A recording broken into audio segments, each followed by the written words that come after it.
Welcome to JC Jams, hosted by James Crew. And Joe Calarco. Each episode will bring a selection of songs to chat about and review. From James's jazz to Joe's hip hop, from operatic classics to trap bangers, and everything in between. Join us as we explore our music tastes and try to expand each other's. Recording. We're ready for. We're on. We're on. We're live. Live and alive. Welcome. As always, Welcome to JC Jams. to JC Jams. I'll let James introduce our guest here today. Yeah. Today, my buddy Blake is here to join us. We've been friends since high school. Haven't really chatted in between now and then, but I've spoken to your mom more when I go to the gym. probably or run into my brother at a gas station or something more often on your bikes and whatnot. But yeah. Glad to have you here today, Blake. We brought some good songs. It's going to be a fun time. Pleasure. Yeah, it should be a lot of fun. So we are going to do like we did last episode and do a little snake instead of doing all of everyone's songs all in one go. I'll list all of them. All right. We'll just, so everybody knows. They'll be in the description, and as will be the playlist. But I'll just go over them. We've got The Sky is Crying by Elmore James. We've got Before the Dawn by Judas Priest. Those are both of mine. I have Magic by Vince Staples, and then I'm forgetting the EARTHGANG song Cocktail. Cocktail by EARTHGANG. Thank you. Very well prepared. Sorry. Yeah, clearly. Blake, do you want to introduce yours? Yeah, and I have It's Nobody's Fault But Mine by Blind Willie Johnson, and I have I'll Be Your Johnny on the Spot by Ween. Awesome. So we'll start at the top with The Sky is Crying by Elmore James. How did we feel? I know there's two blues songs on this list. I'll get more into the other one later. But this is one of the two. Right. Joe, I need to know your immediate reaction. Blake, Joe is not big on the blues and jazz train yet. He's not quite. So it's my well on the way though. Well on the way, obviously being James's friend. I am forcing him onto the train. Listen, you're starting with like Vince Staples. You can work your way back, all right? That's what I'm saying. You'll get to like Biggie, then you'll make your way back into, old, what's it called? Negro spirituals, and then you'll find your way in the middle. There you go. The groundwork has been laid. I just need to get into it. Okay. So The Sky is Falling. Nope. The Sky is Crying. So, like, what you're gonna have to learn is that I'm dyslexic and I cannot get any sort of, if I don't know the name of an artist already or the name of a song already, and very clearly I can't even remember the names of the songs that I like, I'm gonna say it wrong. So just bear with me. I'm sorry. The Sky is Crying. Elmwood James. It's my understanding, Blake, that you're a music teacher. This is something that James has been trying to teach me. I wrote in my notes, this is a classic, whatever you would call it, meaning blues or jazz, because I was unaware that blues and jazz are different. So I knew that this was in one of the very certain, blues or jazz, and now I know it's jazz that you guys have been telling me here in this intro. I thought that this was okay. Like, did I say jazz? Yeah. Whatever. Blues. Yeah, now that I know. But he knows. He just knows he said the wrong word. He just. Oh God. Funny. Very clearly, this is like a classic blues. I don't know how to feel yet quite about like the heart-wrenching vocals of blues yet. Like, it's something that like catches my ears and I enjoy it in a way, but it's not something that I find myself wanting to go out of my way to listen to, which I think may be a little bit of why I'm not like fully getting into my blues vibe. But I liked the song. I enjoyed it. The only other thing that I had written down was damn, bro really took an L. Because that's very clearly what he's singing about. He's very upset. Yeah, the lyrics, the loss that he's taken. I mean, I enjoyed the song as well. Obviously, I really enjoy blues. I'm more of a Delta blues guy. growing up, I was a huge fan of the movie Oh Brother, Where Art Thou? So that was like my gateway to the multitude of blind men who sold their souls to the devil to become extremely talented guitarists. That's one thing I'll tell you here, Joe, is that almost not all of them, but a vast majority of Delta blues singers all happen to meet the devil at the crossroads somewhere in the middle of nowhere, and they sold their soul, and they're all blind, and they all play guitar really well. Yeah. And it's like the same mythology for all of them. It's Unfortunately, just a thing. Yeah. It's like the 27 Club. Like, it's just, Really? yeah, it's just a thing. I would say it's like this is going to sound really bad. It is like the SoundCloud rappers and like the addiction to prescription drugs. That sounds really bad. Give this blind guy a guitar. Yeah. Yeah. This guy's blind. And he's going to Make him sad. Yeah. Traveling. Yeah. But no, I loved it. I think, like I said, because I'm more of like a Delta blues guy, it has I don't want to use the word sterile sound. It's blues. It really can't be. But it definitely is more structured. It's more structured than you're going to find with a lot of Delta blues music. That being said, I still really enjoyed it. I thought it was a really fun listen. And I'm not very familiar with too much of like a lot of Elmore James himself. But this has kind of been my gateway, and I would check out more of his stuff. But yeah, I think compared to what I usually listen to, like I said, more structured than what I'm adjusted to usually, but I still really enjoyed it. I thought it was a lot of fun to listen to. Awesome. Before I let James go here, explain to me, is Delta blues just a less unstructured type of blues? What would be the difference? I would say the big difference is obviously like the location, but like a lot of these guys all these guys were obviously like Depression era musicians. Yeah. Delta blues specifically, yes, I would say it's a lot more unstructured, but I don't know exactly how to put it. Okay. But James, you might even be able to help me out here. I asked for. I think if anything, I don't know if unstructured is the way I would put it. I would think I would say it's just more raw. Yes. Whereas, I'd like to use. like other blues, like the 8 and 12 bar blues is the 8 and 12 bar blues. You can throw a bass player and a drummer together, and suddenly all you need is a vocalist, and you're done. You can play the blues. But the Delta blues is, I almost want to pull it towards jazz in that everybody's part of this big group music creation process that's going on. Like, we're obviously in the blues, that's still a thing. Yeah. But there's more of a leader in blues than there is in jazz. It's very slight differences, but and I'm open to opinions on that statement. I'm more than happy to be wrong. Okay. I'm sorry. I asked for a impromptu music lesson, but I was just curious since you kept on. It's almost like this is a music podcast. Crazy. Well, what did I say here? Let's see. I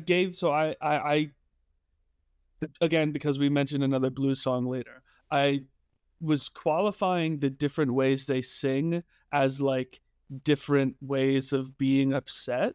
Mm-hmm. And so this was I described this as a slower sob. He's much more like bemoaning his situation. Yeah. And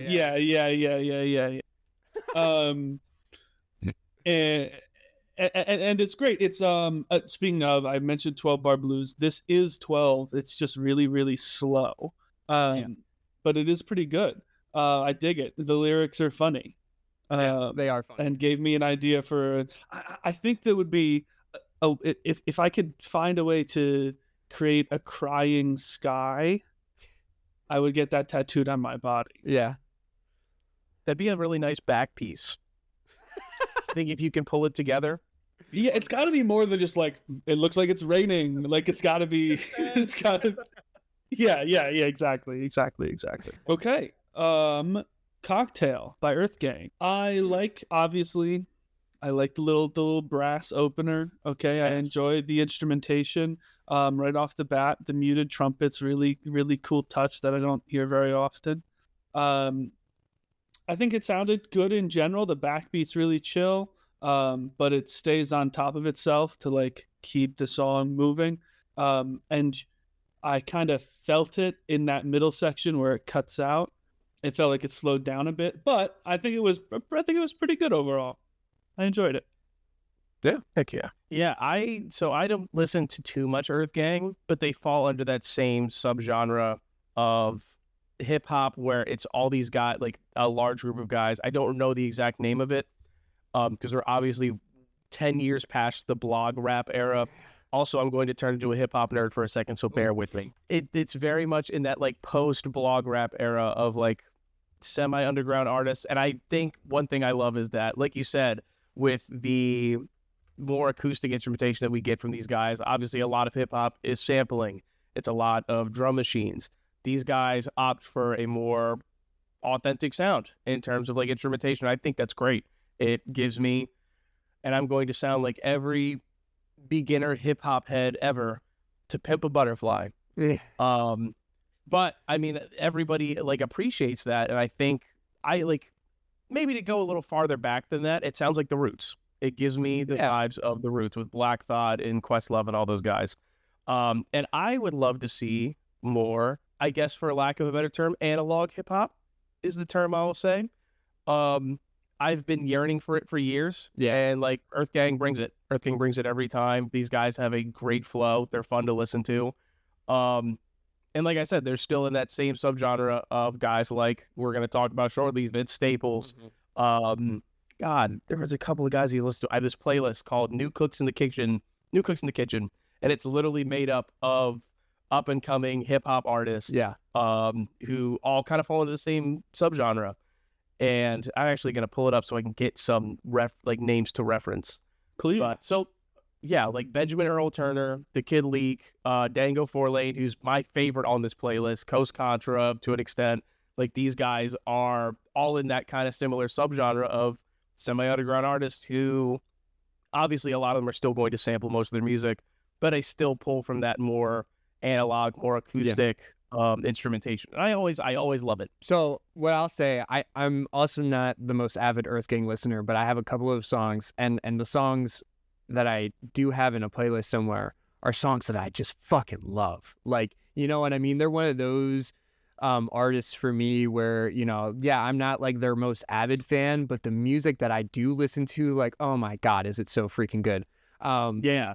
So essentially for this, all this is for me is anytime I have a rap song with, you know, these big blaring horns and stuff, I immediately now think of James. Like, I'm like, no, this is something that I got to get to him. Like, I don't know. It's just, it seems like something that might catch him. So that was this thought with obviously, you know, the horns and stuff in this song and that kind of analog sound that you're talking about.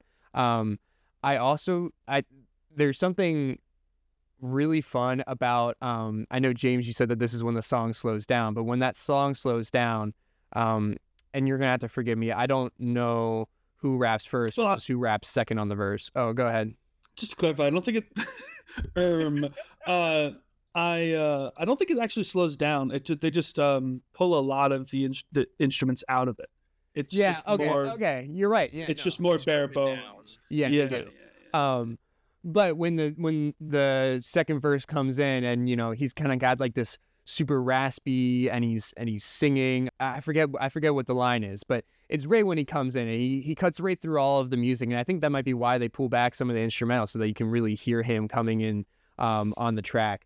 They're great vocalists. There's this other song I actually almost thought about suggesting. This song is called "Proud of You," and it features Young Thug. I've been I've been waiting to introduce Thugger to James because James. Yeah, you see, I didn't get that. you see, I didn't get the thing you did here. I've been waiting to introduce him to James because James was brought up in a couple of episodes recently of artists using their vocals as an instrument. And I mean, obviously, Blake, if you've listened to Young Thug at all, you would know he's one of the few rappers that I think does that super, super well. And on the EARTHGANG song where he's featured on Proud of You, They add a Young Thug vocals in with the chorus of the EARTHGANG vocals, and they like mix really well, and it creates this like super powerful moment. They have a lot of stuff like that I really enjoy. I think that was another thing that I've been trying to explain to James is that for whatever reason, I feel like rap music has moments in songs that those are the things that grasp me the most when I listen to music. The best examples that I can think of right now, if you've listened to the new Clips album, Mike Tyson Punch to the Face, that song. Like there's so many like hard hitting moments where they're, you know, whether their flow stops or the beat comes in or gets taken out at certain points. So yeah, that I think that this is that kind of a song for me where like it's got all of the right parts. It's got the vocals, it's got the nice instrumental for me. So I just really enjoy it. Yeah. Heck yeah. Heck yeah. Bars.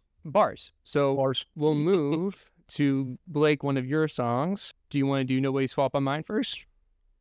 Yeah, sure. All right. One of you guys want to start? Do you want me to start my stuff? I'll open this this one up. Yeah. So it's Nobody's Fault But Mine by Blind Willie Johnson. The first thing I wrote is all caps. It says, "A guest put up a blues." And now, Blake, I knew you were cultured, but I was not expecting you to give up some blues tonight. This is listen. It was gonna be Limp Bizkit. So that's I'll take it. I'll take what I can get. All right. Sorry. Continue. No. Okay. Nobody's Fault Thrilled But Mine. that a guest brought blues. First point, obviously. This is where I'm gonna give another type of sadness to describe his singing. This is a very clear cry in my mind, and that he breaks it into you can hear his voice when he really pushes it, where he like I call it a howl, where he's like kind of yelling, but he's still singing, and you can really hear his voice, and he's got like a really nice voice under all this rasp that he's putting on. And then I think on top of his voice and the lyrics, the wavering of the guitar part really builds this full scene that's kind of that I enjoy, especially given it's just one person. I always find it impressive when it's just one guy putting songs together. Yeah. Heck yeah. The one thing that stuck out most to me about the song is that he's literally talking about how he's been trying to learn how to read and that nobody could teach him how to do so, and he's blaming himself constantly for it. I want to let Blind Willie know, or I'm sorry. Yeah, no, this is Blind Willie. I want to let Blind Willie Johnson know, dude, it might not be your fault. I went through the same thing when I was younger. Turns out I've got like something in my brain that makes me not be able to read, bro. So it's all good. Like, keep trying. Like you'll get there, But yeah, this is where I think I get a little bit of the disconnect, because it's like so sad, and like he's so like, oh, like nobody's fault but mine. Like I'm like, oh my god, like I can't listen to this. Like it's gonna make me depressed. Like, and I know that that's a blues thing, obviously. But I don't know if it's the goal necessarily, but it's that style of music. Yeah, it's cathartic. Yeah, it's very depressive, and to express those emotions. So I mean, I don't not enjoy listening to it. Like it was fine on a first listen, but like the second and third time I went back to listen to it to give like more thought and meaning to it, I was like, oh man, every time I do it, I just get sadder and sadder. Like it gets harder and harder to re-listen to it. So I strongly like how you feel about his emotion. That's pretty much where I kind of landed. Maybe even a little more just like extremely frustrated and just like, damn, I just can't get this shit. What? Yeah. What the fuck am I gonna do, right? Mm-hmm. And that's very much how it feels. And especially, unfortunately, a lot of artists at the time all had severe substance abuse problems. Yeah. And like obviously, they didn't have social workers, they didn't have therapists, they didn't have AA. Right. All they had was a guitar, probably a harmonica, and 2 bottles of scotch. So, no, if they're lucky. And not much has changed either, really. Yeah. Unfortunately. God. Well, this of course is what you were talking about earlier with the trend of blind guys making deals with devils to learn how to play music. Right. Yeah. Is he one of these legends per se? I don't think he's one of the ones that sold his soul. No, he was just blind. Just Allegedly blind. Allegedly blind. That's the other thing. some Stevie Wonder shit in here. Got it. Yeah, Stevie Wonder just pulled from all these like Delta blues like guitarists because there were so many of them that just claimed to be blind, and their album covers they're all just holding the guitar, eyes closed. Perfectly, yeah. or they got shades on. Either one. So yeah, that's pretty much how I feel. I mean, that's the other thing is that like if he was really truly blind, like dude, you gotta stop being so hard on yourself. Like no wonder you can't read. Like you can't see. Like I don't understand. Like what are we being so hard on ourselves here for? Like maybe he's trying. Little did we know he was outing himself in this song. He's like, I'm trying to read, but I can't. It's like, wait, you're not supposed to be able to read. Are you talking about Braille? Like what do we do? I don't think Braille maybe even he, like struggled. Maybe he struggled to read so hard it caused him to go blind. That's true. That's true. Or maybe he struggled. There's a lot of different ways to go blind. Wore his eyes out. Yeah. He struggled to read so hard that he decided to be blind. Now I'm fine. I'm done with this whole seeing thing. Forget it. I'm now go by Blind Willie, you know? Yeah. Oh god. Just because I have to change my name. Yep. The new prefix when I go blind, you just have to BL. That's just. Oh my god. My next song is Before the Dawn by Judas Priest. Yeah. How did we feel? Blake, do you want to start or do you want me to go? Sure, I'll start. I'm usually not a big Judas Priest guy. I probably still will not be a big Judas Priest guy. But as somebody who's currently taking an intro guitar class, it reminds me a lot of the stuff that we are learning in class. Not that it is like an intro, like a beginner's guitar, piece. It's not complicated. Yeah, like it's not super complicated, but like I mean, honestly, I really enjoyed listening to it. Like I said, the Judas Priest is not usually a band I find myself listening to, probably except for Breaking the Law. Okay, that's respectable. Like Breaking the Law makes the playlist every time. Oh, Breaking the Law. It's basically already Hellbent for Leather though, so like you might as well also put that one on. Yeah. Half of Judas Priest songs are all the same song. Just fair. I think that like I'm not gonna act coy. I recommended the band. I know what it is. True. I just told you when we texted. That's how I feel about Limp Bizkit. Mind you, it doesn't make them any less of a band. It's just they have unapologetically been like the same nu metal band for 30 years, and like all their songs are written the same way, except for like My Way and their cover. I was gonna say you could count them on one hand. Yeah. That's funny. But no, and I mean, it usually plays to, if they can do that and make it work, like it plays to their strengths. Continue doing that. But yeah, generally, I think I enjoyed it a lot. Usually, I'm not like a slow power ballads guy, but I had fun with this. I would say it's probably at the bottom of my list for all the songs that we've listened to for this, but doesn't make it a song I don't like. Yeah, I think that's fair. So for me, Judas Priest is a name that I've been hearing all my life without ever really putting songs of theirs to memory. So like I before this, I was like, I know this band, but like, what is the song that I know? And I go to the number one song on Spotify and it's Breaking the Law. So I'm like, oh, okay, I'm in for some heavy metal banging shit, right? And then I play it and it was like the slow metal ballad, which isn't bad. Like it's fine, but it just wasn't what I was expecting, because I was like, oh, okay, like, I'm in for some Breaking the Law type shit. So that being said, what I have on my notes is that this was not what I expected from Judas Priest, even though I didn't really have expectations. Hold on one second.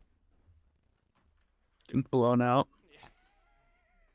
Like your mom's back. All right, Pat guy. Whoa! It was a theory. Theory. Okay, so this is not what I was expecting from Judas Priest. It felt like the whole time I was listening to it, I guess this is more for the first time that I listened to it. The first time I was listening to it, I was waiting for the breakdown. I was waiting for the moment that the song develops into, like, you know, the heavy metalness. And it felt doesn't. Yeah, I felt a little, for lack of a better term, I felt a little cucked. Like I was kind of like, That's fair. Yeah, you've been right, a little blue balled. I was kind of like, when, okay, like the song's over now, and it never happened. Second and third listen, having known that wasn't coming, it was a little bit easier for me to be like, okay, no, this is enjoyable. I get it. It's a slow ballad. The guitar solo is really nice. It's impressive. I mean, I'm a sucker for sick. I'm a sucker for sucking guitar solos. No, I'm a sucker for sick guitar solos. So yeah, I mean, it's good. It's a little too slow for me. This is something that I struggle with a lot, that, you know, with some songs that James give me, usually it's just an instrumental song that I find too slow. But anything without lyrics you can't handle. I just can't do it. It's my ADHD. It makes me go insane. But so not quite on that level for me, but it's still something that I enjoy. But I think I'm with Blake, where it's like, even with the blues stuff, I think I put this sort of at the bottom of the songs, just because it's not what I would want when I'm like, oh, I'm listening to the Breaking the Law band. Right. Yeah. So if I may, this is exactly the point of the song. Okay, beautiful. Is because I have one playlist called Priest, and it's just the Judas Priest songs I like listening to. Because it's not all of them, it's only a few of them. Yeah. And this song and one other song called Angel are the two, like, slow ballads that are in there, and it's because it's a break from for like 20 minutes. Okay, it's like mostly that, right, and then like these two nice beautiful songs. And so yes, what you said, the first thing I wrote down is exactly what you said. It's a very different side of Judas Priest than what you would normally expect. I'm not normally a rock and roll kind of guy. I enjoy metal to an extent, but Judas Priest is also almost like the dad rock. It's pushing this like AC/DC almost thing going on. And don't get me wrong, I enjoy all of extent, but I'm not the Metallica guy who's wearing nothing but a Metallica shirt every day of his life. Because those people do exist. But I was going to say that I thoroughly enjoy this big power ballad, this operatic grand instrumentation of a song, and his voice is just so, like, he's got a beautiful voice. Yeah, the guy's got a gorgeous voice. Again, in comparison to the normal screaming that he does. And again, I've said this multiple episodes in a row when songs have been brought up that have this. The importance of a rhythm guitar will never not be something I remind people of every time they're talking about music. I'm like, okay, but you hear that rhythm guitar? You see how it's doing like all of the work right now? So much backpacking. Yeah. So much. Absolutely so much carrying of anybody who's seen our other episodes will know that I've brought up rhythm guitar consistently. It's such an important thing, and it makes such a much fuller song. Obviously the organ in this song helps with that as well, to fill out that sound, but I think the rhythm guitar does a great job. What was the last thing? This is one of the songs where the melody is on my brain radio. Yeah, I got you. I'll just tick to I was doing it last night. Me and Joe were chatting on a call, and I'm humming the Before the Dawn melody. It's just there. I think my final thought on not necessarily the song itself, but on Judas Priest, one thing I didn't even think about was before Ozzy died, there was the huge like fundraiser concert that they did as his like send-off performance. Mhm. And even before that, they did like a charity version of War Pigs, which I kind of love more than the actual version of War Pigs. I saw like I was playing some music, I was cleaning the house, and I just had like everybody's freaking out over the Ozzy thing, so I was like, you know what, sure, I'll listen to some Black Sabbath today. And the video of Judas Priest performing War Pigs came on, and I would argue it's almost better than the original version, and I love the original version of War Pigs. That's pretty powerful statement, right? Right. But like once again, I think that's a testament to the lead singer's voice. Yeah. Because once again, that's like another song that isn't like super screamy. Like Ozzy sings throughout that entire song, and it's just a great song. And hearing them cover it, as a testament to Ozzy's legacy. And he did it while he's still alive too, obviously. So I think it was a really great rendition of the song. One thing, my last final thing on this, whenever James talks about the rhythm guitar and stuff now, it's funny because when you're like, when you said like, oh, please don't ask me what a rhythm guitar is. No, God, no.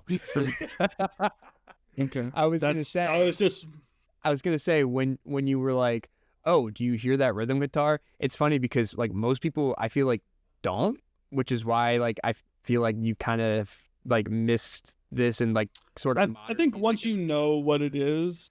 Well, yeah, obviously it's a little easier to hear in like the music and whatever. But go ahead. Sorry. I was gonna say it's also a difficult part to write for. Yeah.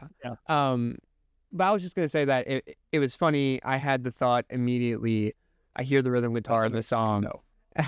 And I was like, James is gonna bring this up. Like this is gonna be like one of James's driving horn points about rhythm guitar, because I immediately like, it's not something that I probably would have noticed on my own, like had I not always had these conversations with James about rhythm guitar or whatever. But now that you talk about it so much, I'm like, oh, listen to that rhythm guitar. Like James is probably gonna see how important it is. Yeah, James is probably gonna bring that up, which is why he suggested such and such song. So I just thought that was funny. Yeah, hell yeah. I think we're going to move on to Magic by Vince Staples, which would be my next song. I'll let you guys give thoughts. Okay, right off the bat, do you know what I'm gonna say, Joe? You don't like the hi-hat? No, that's fine. No. It's his voice. I don't. Oh my God, because he's too laid back. Kind of like fine. No. Okay, all right. Okay, relax. Sorry. Yeah. So I don't. But let me look at exactly what I wrote. I'm not the biggest fan of his voice right off the bat. He's clearly good, but I just don't like the sound of it because of where he's singing from. He's not quite got a nasally voice. He's singing from like the roof of his mouth, and it's really forwards, and so he like gets like this twinge kind of a nasal. I don't know, I just didn't like it. I wasn't the biggest fan of it. Edit, I've gotten used to it after a few listens. Okay. Okay. The music overall. What? You should hear him in Abbott Elementary. Yeah, for real. Oh, After. Yeah. Okay, interesting. Yeah. Let's see. I like the harmonizing horns. You could throw a synth on anything, and I would eat it. Yeah, I think it was good. It just took me a little getting used to with his voice. Rap is not really my thing, so I'll consider this a win. All right. Hell yeah. I'll take that. I'll take it where I can get it. You bring me on again, man. I'm just gonna bring nothing but hip hop. Yes, and I will bring every variation of hip hop that I can find. All right. Well, I think you found yourself a slot. Oh man. No, if you're good. Yeah. I loved it. I love Vince Staples. So I got introduced to Vince Staples through Gorillaz' 5th album, Humans. Yeah.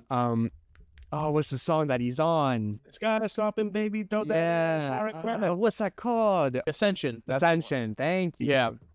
But yeah, like I've been in love with Vince Staples since I heard that song. And this, like, on its own, I think it's a great song for Vince Staples I feel like we're in a renaissance I think I would call it a second hip hop renaissance. Yeah. Where especially after the whole Kendrick and Drake thing, which thank God it's not really over, but it's over for most people.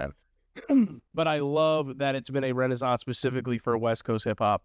As somebody who grew up on kind of a little bit of everything, but a majority East Coast, and I will always have love for East Coast hip hop.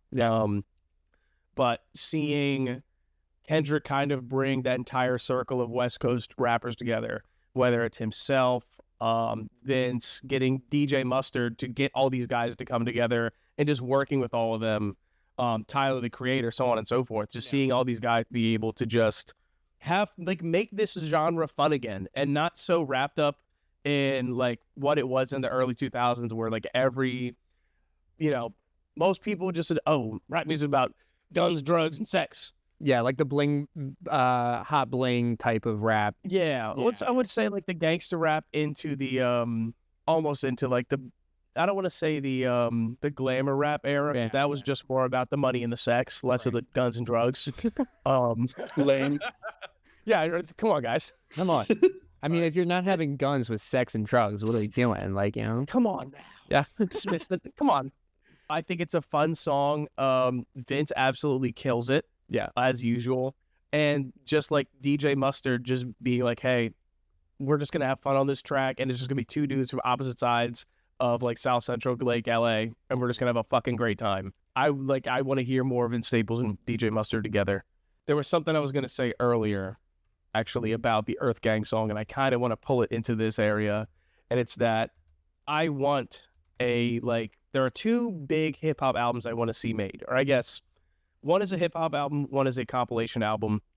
The compilation album, I want Linkin Park to make a Collision Course 2.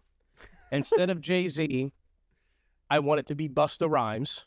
Okay. And I just need like 7 or 8 songs and just like a little EP, but I need it to be like 8 Linkin Park songs mashed with 8 or maybe even like 10 Linkin Park songs mashed up with like 8 Busta Rhymes songs. I promise you, it'll go quadruple platinum. I swear. The other one. We'll get right on it. Listen, I will do it if I need to. Get on it, please. Danger Mouse. Listen, Danger Mouse made fucking, what's it, the Gray album, where he put the Beatles' White album and Yeah. Listen, it's possible. But the other one I was talking about was like another big an analog hip hop group, and I want it to be built around the Hypnotic Brass Ensemble. And if you're not familiar with them, they themselves probably aren't super widely known. I think what I kind of push people into this idea with is the song they did with Gorillaz, Sweepstakes, with Hypnotic Brass Ensemble and De La Soul. I need an entire album of that.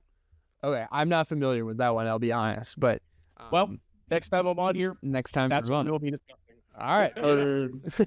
No, like with this song, like kind of like capping my thoughts off. Yeah. This song. No, I'm very much enjoy this. It feels more like I said, it's a party song. It's like something you'd play at like a kickback, and it just once again feels like it's a fun song. It's just fun. It's two guys who just had a blast making a fun party track. And I want to see more of that with the modern landscape of hip hop. Yeah, it's funny that you brought up the Gorilla song Ascension, because I'm like just kind of now realizing that that's my first introduction to Vince Staples as well, and that like it unlocked like a really weird core memory in my brain of when that album came out, and I'm in like middle school, and I'm like, oh man, this guy's freaking rapping, like I'm like, dude, fuck yeah, like I don't even know who Vince Staples is, but this guy's sick. Yeah, I've been on a Vince Staples kick recently. He was on the JID album, and he had a really nice feature that I enjoyed, and that kind of got me to go back through and listen to a lot more of his catalog. I was familiar with Big Fish and some of his bigger hits like North, obviously, like that blew up when I was coming up in school. He's awesome. I think his personality is exactly what like kind of what you're saying the new or the second coming of like hip hop kind of needs. I mean, I think that has a lot to do with like, getting like the Drakes and such out of the space and kind of making that more of like a pop pop people versus like actual like rap hip hop culture. Yeah, I love Vince Staples. This was one of the songs where I was like, all right, well, if I know that you like hip hop, and we talked about you were at the Tyler concert that I was at and stuff, right? I was like, I gotta bring, you know, one of the songs that's just been I've been listening to consistently throughout the last like month or two. It's just super fun. And then I also love the fact, you know, DJ Mustard and Vince are from, you know, the two different sides of the city, like they talk about in the outro. Yeah. And being able to come together, right? Like that is something that I think, obviously the song came out before like the Kendrick Lamar Pop Out concert and all that stuff, but like something that's, I hope will be more common after, you know, events like that. And yeah, I love Vince Staples. He's sick. Hell yeah. Yeah. Believe me, both Earth Gang and Vince have like made it because of those two songs. Earth Gang is on the new Cooks in the Kitchen playlist, and the Magic playlist is in what I will describe as I was active duty military for 6 years. Oh, wow. And I had a playlist called Henny Hutch Classics. I won't elaborate on why it's called that, but just know that your song has made it onto the playlist. All right, we like that. I like to hear that. I'm sure somebody out there will understand that. Yeah. Don't share. Yeah, this is like a house party song, literally in the Spotify background that they give, like of a little music video. He's like very clearly in a house party, like, you know, dancing it up with a red Solo cup. Just immaculate vibes. Let's wrap up that, I guess. Right? There's one more. There's one more. We got "I'll Be Your Johnny on the Spot" by Ween. First off, Ween. I'll start, I guess. I'm aware of Ween for the one and only SpongeBob movie song, which would be Ocean Man. So I was like, oh my God, no way. Blake suggested the Careful, he's gonna kill you with this. I just found these on my table. Careful what you say about Ween. Don't disrespect my Ween, dude. Yeah, you better watch yourself. Are those candle clippers? No, they're it's trauma shears. I use them when I'm cutting fabric for my clothes. Okay. Anyway, so this song has like just this screeching sound in the background, and it's throughout. It's a guitar, right? And it's throughout the entire song. I can't do it. It almost makes it completely unlistenable for me. Like, I'm so sorry. Like, and I really wanted to like this song because I'm like, it's the Ocean Man band. Like, no way. I love these guys. I love that song. And then like immediately, like I'm not even a second in, just like the screeching. I was like, like literally the first thing I have written down is Ween, and then after that is so the only other thing that I have to say is that I did not know that this was an album made back in 1997. Like, that blew my mind. I didn't realize that, like, the SpongeBob movie This is the guy that calls me Unk, by the way. Yeah, dude, this came out, what, the year you were born? The year before I was The year before. Holy, like... yeah, like I didn't know that the SpongeBob movie was that old. I didn't know that, you know. SpongeBob movie's not that old. Yeah. Oh, I guess it didn't come out for the movie. It existed before that. Yeah, that makes a lot more sense. On the SpongeBob movie. You know, Ween, specially contracted by Nickelodeon. Yeah, that makes a lot more sense, actually. I don't know why. God, could you imagine if they did the entire movie soundtrack? I can imagine like Steven Hillenburg in like 1998, just like writing SpongeBob and storyboarding, and he's like, "Yeah, these Ween guys, these guys, what?" Okay, absolutely fucking love this song, total banger. I said an appropriate amount of grime that I love. We talked about this in a previous episode. There's an amount of filth, or what I call grime. Or grunge, this dirty. This isn't supposed to sound like this sound. Yeah. Like, it could very clearly be clearer and like into and right and stuff, but there's not, and that's correct. And that grime, that scratchiness that I enjoy is on the rhythm guitar. because of course it is. That with the help of the drums creates this really cool like driving mechanism that really keeps pushing this song going, literally until the final beat of the song. There's this drum and this rhythm guitar are just hammering away and really pushing this thing forwards, and it's great. I really liked it. It was a good time. Yeah. So I'll specifically touch on both. Well, one, I'll say my big thing from this song that I'll say for myself is this song, I find it to be the black sheep of the album. Okay. Everything else on this album has so much more polish. Yeah. Everything sounds more like Ocean Man, just more vulgar. And then there's this song. And it just, like you said, James, it just drives. Between the rhythm guitar, as we said, but also, like you said, the blast beats from the drum set, right? That stuff, that is what attracted me to the song. It became my favorite song on this album. It's dirty. It's like, it is prideful in its like dirtiness.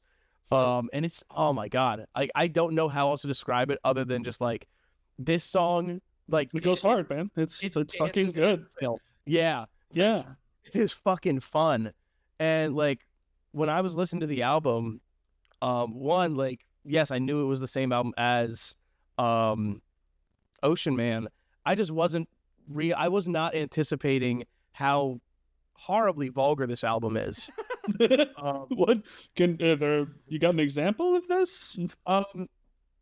Well, if we're just looking at or song titles, track 11 is called "Waving My Dick in the Wind." It's 2 songs before Ocean Man, by the way. Okay, I did not know that. That's very interesting. Yeah, and like, obviously the whole album is like, has this very like ocean bound, like under the sea vibe to it. They were tripping. But this is like, guys were definitely. And this song is it's like the anglerfish of the album. This is like at the depths of the ocean, really dark and, grimy. Yeah. And oh my God, I just love it. It was great. Yeah, I absolutely loved it as well. I only listened to it twice because that was all I can muster. The second time was fine. Like and this is like going on playlists for me. This is a great one. Really? I don't know what it is. It's that screeching that like it just got to me. What screech is that? Are you talking about? Well, now it's like the Is it that high note that they play? Maybe, but he's like, okay, so it's not he screeching. made it seem like it's like there's this high pitch. I guess it's not. Oh yeah, that's just the. I guess it's the griminess that I just don't like, and you're right. It's not screechy. That thing that you love, I hate it. I hate that thing. Yeah, I don't know. It was driving me crazy. Do you know what's a good parallel to that? Please. The gravel in the blues singers' voices that we were listening to. Yeah. It's the same thing. You're right. I don't know. It's the same. There's something the same about deal. my brain, dude, that like when I hear that graveliness, it's just like like that's the wrong itch. Yeah. I guess it's. I mean, yeah, clearly. Well, and I mean, it might be something like. Obviously, I have a very much like I like my vocals much more laid back and relaxed, kind of obviously something that James very clearly does not enjoy, because every time I give him like a rap song or something that has a more laid back kind of tone, he's like, yeah, I just didn't like their voices. It doesn't sound like they're trying. So like, that sounds boring. Yeah, like, right. It's just interesting the way that works, right? Like, Yeah. But you'll love when I bring on Hypnotic Brass Ensemble and De La Soul with Gorillas. Okay, yeah. Electric song. Can I ask, are you at all a Playboi Carti listener? I wouldn't call myself the biggest Playboi Carti fan. Yeah. But I listened to a couple of the songs. I don't think I know the whole back catalog like that. Yeah. I listened to a little bit of Carti. Okay, I was curious. I almost used this as the opportunity. I've been essentially waiting to give James Playboi Carti just specifically based off the fact that I know he's going to hate him. Like, you know what I mean? I enjoy Cardi a lot. I'm probably more of a Cardi fan than most, but even I had friends. He was in Philadelphia just this past Monday, and I had friends that went. I did not go. Yeah, he's not somebody that I would go and see in concert for a multitude of reasons. One, because he had like his entire label on before the show even comes. Like, I'm not seeing 10 different opening acts. Like, I'm gonna go and see you and only you. Like, I don't care. And that on top of the fact that it's more of like a rage style of music that I don't with the live venue with like a that I don't personally enjoy going to see live music in that setting. But like the griminess of like this kind of a song is, I think, a style that sometimes Cardi brings to his music that for whatever reason works for me there that doesn't work for me here. So I'll find a place for it to work. Yeah, well, and like, I mean, there's already a song actually that I'm thinking of. Well, and that's what I'm saying here now, right? Is that like, it's not all griminess. Like, there is some of it that I do enjoy, but for whatever reason, like when it's on those blues tracks and the way that it was in this Ween song, I just was not hitting me in the right brainwaves. We got to do Pirate Love Song. Of course, the final bit. The final bit. Blake, are you aware of our final bit? I am not. All right, James. But it might be a callback if you remember this from all those years ago. So, Blake, there's only two kinds of songs in this world: pirate songs and love songs. And every song is either one of those two categories, or some kind of gray area in between. So our final segment on our show is to define which of the two each of our songs are. So did Blake have this music teacher that told you this, or? Yeah, Blake was sitting next to me at that concert where he... Gotcha. Yeah. Oh, man, what a blast. Beautiful. Okay, yeah. So you get it. Then we'll jump right in. And we'll start with our first song, which was... The Sky is Crying. Yeah. Not falling. The Sky is Crying. Not falling, yes. Elmore James. Clearly, to me, this is a love song. Yes. Yeah. No, now clearly time needs to be spent. Yeah, he's singing about how he's missing his girl. He then finds his girl. Me girl. But then he's sad because she's with somebody else. That's the song. Yeah, that's a love story right there. Yeah, if I ever heard one before. Yeah. All right, and then Cocktail, EARTHGANG. I think that's a very pirate song. Yes. Not much love being spoken about. Yeah. Okay. Strong pirate song. Yeah. Strong pirate song. It's nobody's fault but mine. I'm gonna say a pirate song. Yeah. How many? Okay. Maybe this pirate is trying to learn how to read. That's true. That's so true. Sexy. I'm gonna start wanting to play Sea of Thieves again. He's got the dyslexia, not the scurvy. Listen, PSA, November 19th, sailing is out on Old School Roots. I know, dude. I'm so hyped. I just got my subscription again. I'm so excited, bro. Before Dawn, Judas Priest. Moving on so that you don't talk about the RuneScape. Before Dawn, Judas Priest. I would say pirate song.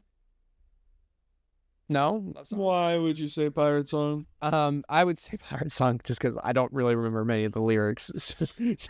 So for me, I don't know. It's definitely a love song. Okay. All right. Yeah. All right. My bad. God. Ugh. And I'm the one who doesn't listen to lyrics most of the time. Actually, yes. Magic, Vince Staples. Magic, Vince Staples is a pirate song. Definitely all a pirate song. Yeah. Johnny on the spot. Johnny on the spot. That's 110% a pirate song. That's as bad as pirate song as it gets. Yeah. God, and it really nails it. It does. Yeah. I'd be on a pirate ship if it sounded like. I mean, I would be on a pirate ship regardless. But like, if this is what they pulled up and picked me up with, I'm there. Yeah. Yes. Cut my leg off and replace it with wood. I'm in. Take my eye. Give me scurvy. All right, I'm ready. Give me a parrot. Scurvy. I want to say that I actually thoroughly enjoyed both of your songs this week, Joe. I wasn't as disgusted. I was expecting to be a little like without these songs, but I enjoyed them both. I have no qualms. That's nice. Yeah. No, I actually enjoyed most of them as well, and obviously a lot of them were not necessarily what I would enjoy. So, yeah. Yeah, you got blindsided by a second blues piece this week. Yeah. How could I? Goddamn. What are you guys doing? Narrowly missed Making Love to Morgan Wallen. Oh yeah. Which still is a great song. I would have had some choice words if you came with some Morgan Wallen. I'm not gonna lie. Oh no, not Morgan Wallen himself. Limp Bizkit's Oh. Making Love to Morgan Wallen. Oh. Okay. Yeah. No. Oh God. No. Oh God. Yeah. Well, Blake, thank you for coming on. This was a lot of fun. Anytime. It was a Yes. blast. Yeah. Thank you. Absolutely. And please, jammers, like, comment, subscribe, give us more suggestions in the comment section, and share with your friends. Send it to your mom, send it to your dad, your grandmom, if they're alive. Let's Force get them this, to watch it. Let's Turn get it this on going. TV. It's an They hour don't know How long. to change the channel on. Yeah. No. This is the literally, best thing to watch in hospice care. It's true. It's true. Old people love me. put this on loop, and then put your grandmom down in front of it, and then take the batteries out of the remote and see We'll what have happens. 1 million views in no time. In no time. So, alrighty. Thanks, jammers. Talk to you later. Bye. Bye. Pirates on. What was I saying? Wait, I allowed my pure whiteness to distract me in the camera.